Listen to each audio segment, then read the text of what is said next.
صل على محمد وآل محمد.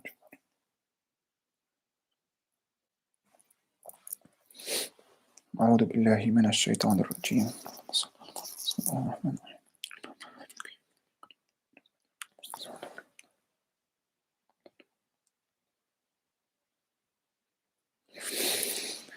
أعوذ بالله من الشيطان الرجيم.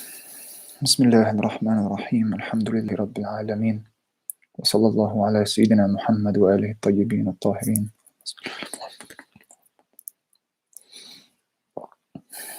اللهم أخرجنا من ظلمات الوهم وأكرمنا بنور الفهم.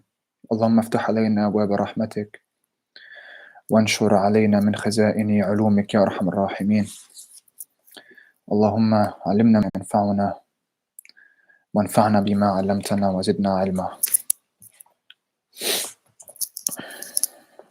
Brothers and sisters, Assalamu alaikum wa rahmatullahi wa barakatuh. We have come to the 21st night of Shahr Ramadan. It is on this eve that we speak to ourselves. On a night like this, someone's whole life, whole destiny can change.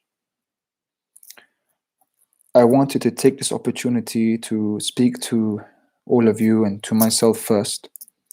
And inshallah, we can just go through some reminders so that we can prepare for this night. Allah subhanahu wa ta'ala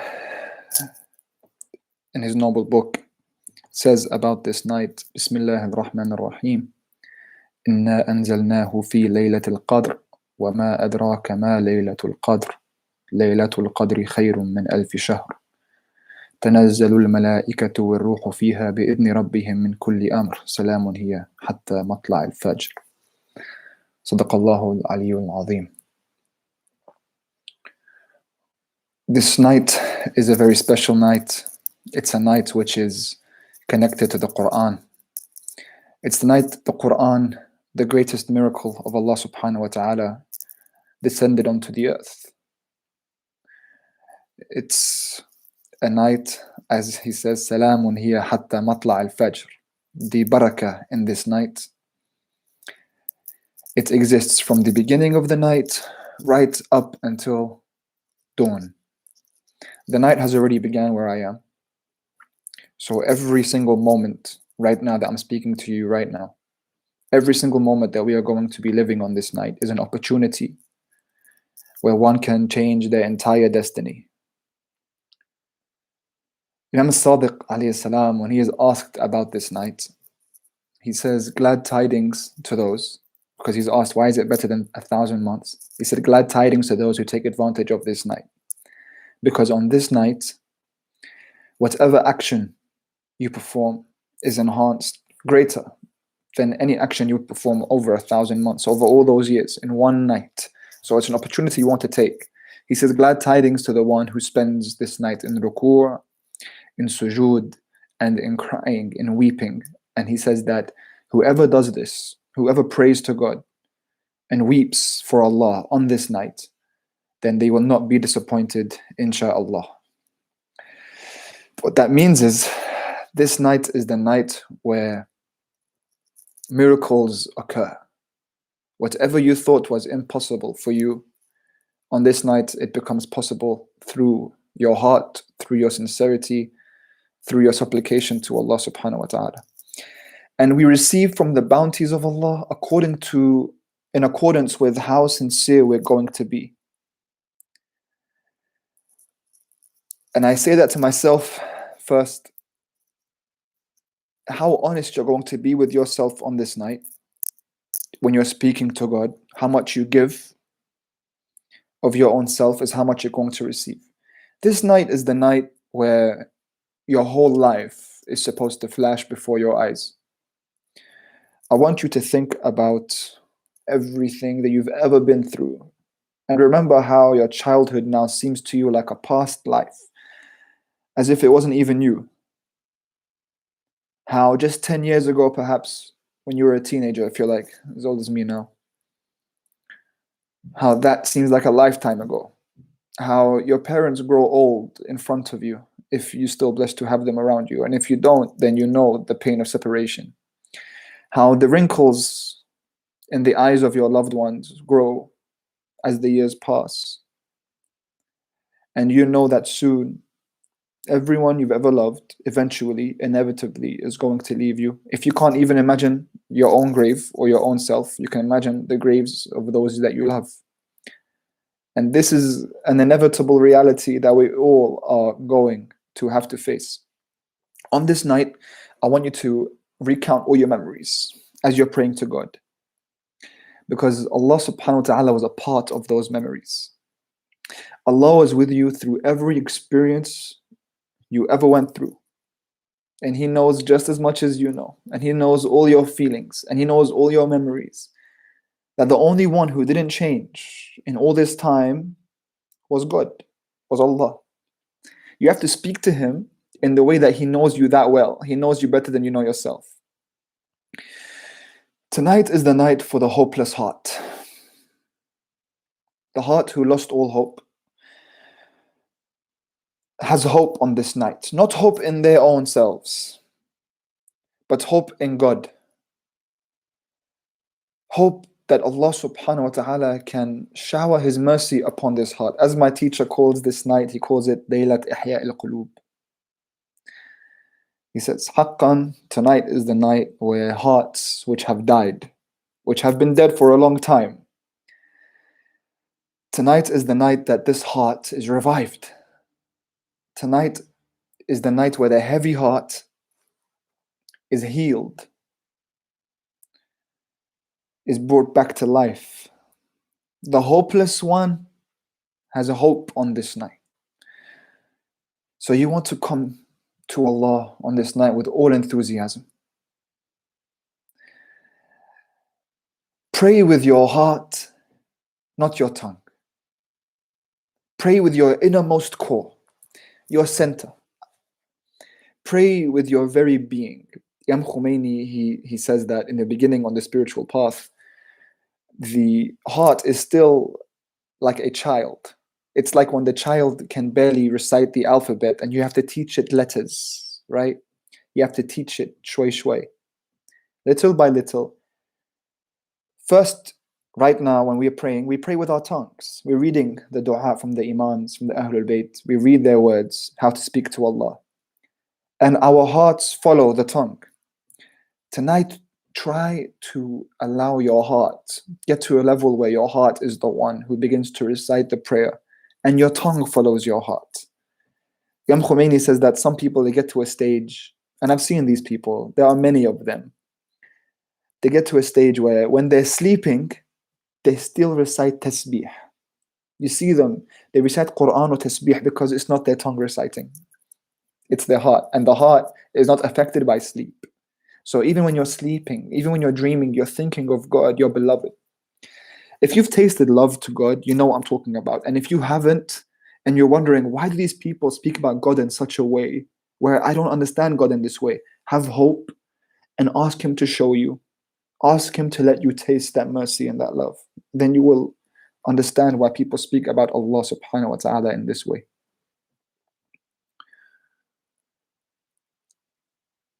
The famous hadith that we all know is the hadith that we want to contemplate over tonight as we approach Allah and His throne, and as the Imams in the Ad'iyah al-Sharifah, in their prayers, they say that when we approach the shore of your mercy, whilst we are on the ships, awaiting for you to welcome us, when we are on the ship, awaiting Allah to welcome us onto the shore of His mercy, contemplate upon that hadith, Man arafa nafsah faqad arafa rabbah. He who knows himself knows his Lord. If you are being invited right now, we want to know who the host is. This host, our Lord, we have been told, we can get to know Him once we know ourselves. And this is the point that I wanted to focus on. Ourselves, ana, that word ana. We say that word a lot. We say ana, me, I. I did so and so, and I am such and such. We give ourselves a significance that we don't deserve. And we need to know who this ana is that we keep speaking about. Who is this ana? We have to be very honest with ourselves on this night. Sometimes, I'm known for a lot of optimism in my speeches, but when it comes to this night, I want to be so very honest with myself, and sometimes that means I have to be harsh, and it hurts. But when we come to ana, my teacher told me, he says, I looked for the meaning of this word ana for many years. I searched around, I looked everywhere to see, what do people define this word as? What does this word mean, ana? So he looks around and he says, in all the dictionaries, in all literature, I did not find the meaning to the word ana except in the words of our master Imam Zain al-Abidin alayhi salam, where he tells us what ana means. And I wanted to read them for you. Of course, you know they are the lines that Imam Zain al-Abidin alayhi salam recites in Dua Abu Hamza al-Thamali, a dua that we are recommended to recite on this night. Imam Sajjad tells us who ana is. So let's read who I am so I understand who Allah is. He says, Sayyidi, my Lord, أنا الصغير الذي ربيته. I am the young one. I was the child that you brought up. Remember me? I'm the one. Everything that I've been through, you were there for me. You were with me in my cradle. You were with me when I was born. And you raised me this entire time. So don't forget me now. This whole time you've been with me, I am the young one that you raised. وَأَنَا الْجَاهِلُ الَّذِي عَلَّمْتَ. I am the ignorant one who you taught. When I yearned for knowledge and I asked you to teach me, you responded and you taught me. وَأَنَا الضَّالُ الَّذِي هَدَيْتَ. I am the one who was straying, the one who was lost. And you guided me and you showed me the way. You took my hand when I really needed you. وَأَنَا الْوَضِيعُ الَّذِي رَفَعْتَ. I am the one who was humiliated in my life, and you elevated me. وَأَنَا الْخَائِفُ الَّذِي آمَنْتَ. And I was the fearful one. I was the one who was very scared from so many things around me, and you made me feel safe, and you gave me sanctuary. وَالْجَائِعُ الَّذِي أَشْبَعْتَ وَالْعَطْشَانُ الَّذِي أَرْوَيْتَ. I'm the one who was hungry that you fed, and I'm the one who was thirsty, whose thirst you quenched. سيدي أنا العاري الذي كسوته والفقير الذي أغنيته. I am the one who you clothed, and I am the one who has nothing. I am the poor one that you enriched, that you gave, that you sustained. أنا الضعيف الذي قويته. I am the weak one who you strengthened. I have all my strength from you. On my own, I'm weak. وأنا الذليل الذي أعززته. And I am the insignificant one who you honored. والسائل الذي أعطيته. And I'm the one who asked. I'm the beggar. I've begged you so many times in my life, and I'm begging you now. And I'm the one who you gave to. وَالْمُذْنِبُ الَّذِي سَتَرْتَهُ. I'm the one who would sin, who you hid his sins from others. The people, they think I'm a good person, but if they only knew what you knew, they wouldn't look twice at me. But you didn't let anyone know. You hid my faults from others. أنا الطريد الذي آويته. I am the fleeing one, the scared one. I'm running away, and you sheltered me, and you gave me a home. أنا يا رب الذي لم أستحيك في الخلاء. أنا يا رب الذي لم أستحيك في الخلاء. My Lord, I'm the one who was not ashamed to transgress against you. When you were watching me, I wasn't embarrassed. I wasn't shy.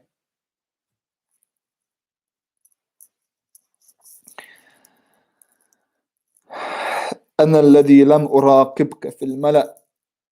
I didn't respect you in front of others. أنا يا ربي صاحب الدواهي العظمى. My Lord, I am the one with the ill intentions. I am the one who says I'm doing it for you, but I'm not doing it for you. And I'm admitting it. أنا الذي على سيده اشترى. I am the one who dared to go against his master. أنا الذي عصيت جبار السماء. I'm the one who rebelled against the commander of the heavens. أنا الذي أعطيت على معاصي الجليل الرشا. I'm the one who dared to disobey the greatest of all, the commander of the heavens of the earth. Little insignificant me dared to go against you. And I went against you so much that my transgressions became normal.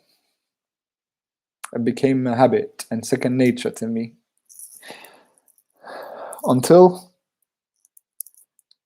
this line, Imam Sajjad breaks the heart here. He says, until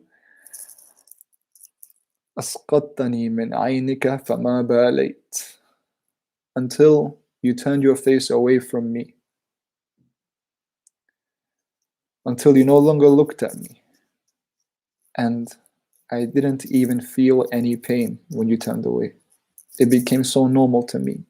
I lost hope in everyone, and I lost hope in you. And he's admitting it now. My brothers and sisters, this is the meaning of Ana. And it's upon each and every one of us to determine specifically who this Ana is in their life, to think about who Ana is.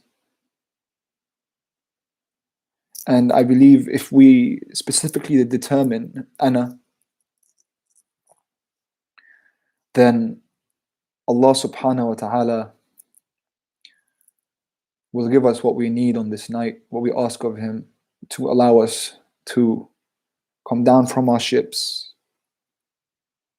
and approach the shore of His mercy.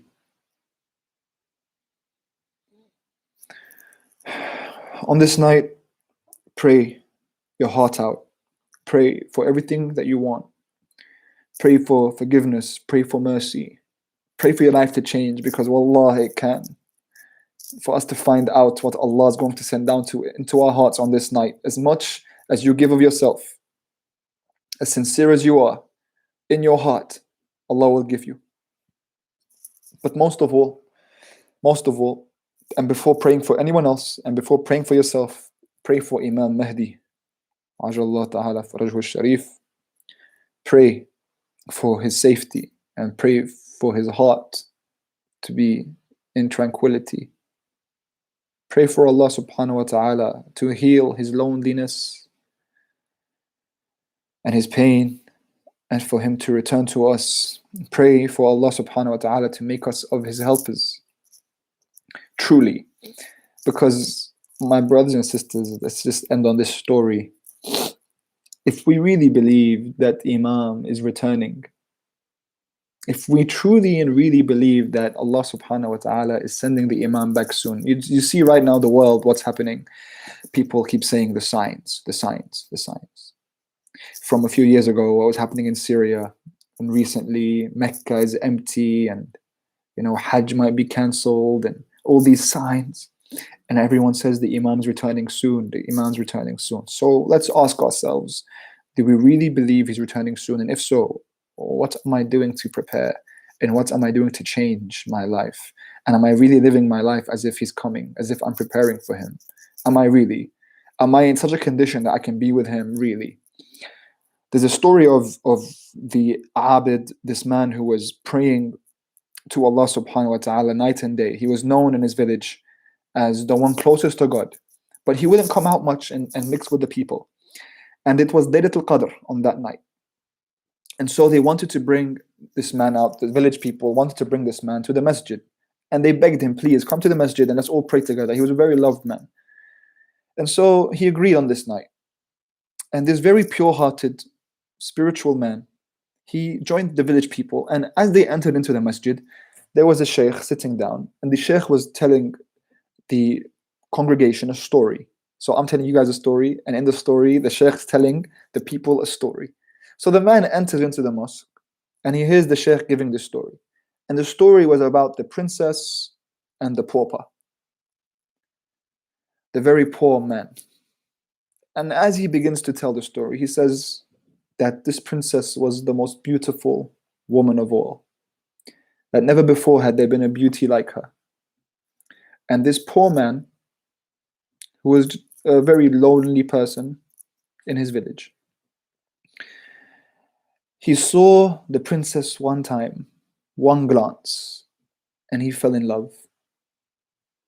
And all he could think about was the princess. And he would go home and sleep and dream about the princess. She would be the first thing he thinks of when he sleeps. And the first thing he thinks of, the last thing he thinks of when he sleeps. And the first thing he thinks of when he wakes up. He would try to linger about in the village waiting, just waiting for the times in which he knows she enters the city. He would try his best to linger outside the palace just to see glimpses of her when she were to come on the balcony. There was a small hilltop that he would try to go to every single day just so he can watch her from far away whenever she comes out. It became obvious to the townspeople that this man was in love with the princess, and people began to laugh. Oh, they're laughing, oh, this man, this poor man, he's in love with the princess. What chance does he have, and who does he think he is? The princess found out. It became such a famous story in the town. The princess found out. And the princess, she told her guards to go and fetch the man. So the guards came to the man. They told him, the princess calls you. She wants you to come to see her. And the pauper couldn't believe it. He says, she wants to see me? Yes, she wants to see you. Come with us. So they take the man to the palace. Now the princess is waiting for him. She wears her most beautiful dress. And she stands in front of him in her majestic aura and presence. And the man comes looking at her shivering. And then the princess tells him, come, stand next to me. So the man comes and stands next to her. And then she says, look to the side at the mirror. And then the man looks in the mirror and he sees the princess in all her beauty and majesty. And then he sees himself in his raggedy clothes, in his ripped up trousers, in his dirty face, dirty fingernails. And she looks at him and says, do you see this? You see this image in front of you? He says, yes. She says, what makes you think someone like you can ever be with someone like me? Now here the story ends, and people start laughing in the mosque. Okay, people are laughing, and oh, the poor pauper.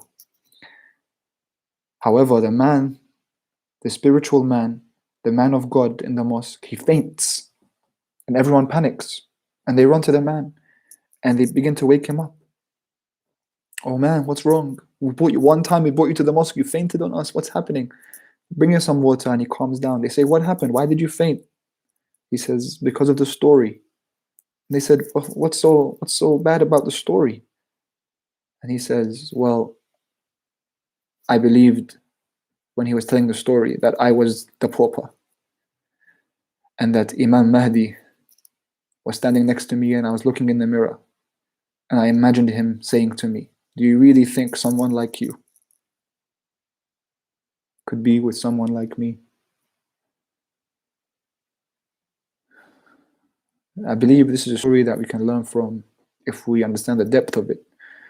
Do I really believe that what's inside my heart and what I have done in my life, I deserve to be with the Imam? What does it mean to wait for the Imam? What does it mean to be with the Imam? What does it mean to change our lives? If I haven't, then what am I waiting for? On this night, pray that Allah subhanahu wa ta'ala heals our hearts and we are united with our Imam, and Allah subhanahu wa ta'ala has mercy on us. This night, my brothers and sisters, is the closest night you get in the dunya to the afterlife. So I hope we make the most of it. Don't underestimate what can be done. Have complete hope in God and pray for me. Pray, please don't forget me from your prayers, and I won't forget you from mine. And thank you for all of your kindness. May Allah subhanahu wa ta'ala bless your families. And may Allah subhanahu wa ta'ala return our Imam to us soon. Allahumma salli ala Muhammad wa ala Muhammad. اللهم كن لوليك الحجة ابن الحسن صلواتك عليه وعلى آبائه في هذه الساعة وفي كل ساعة وليا وحافظا وقائدا وناصرا ودليلا وعينا حتى تسكنه أرضك طوعا وتمتعه فيها طويلا برحمتك يا أرحم الراحمين. صلى الله على سيدنا محمد وآله الطيبين الطاهرين والحمد لله رب العالمين. وصلى الله على سيدنا محمد وآله الطيبين الطاهرين.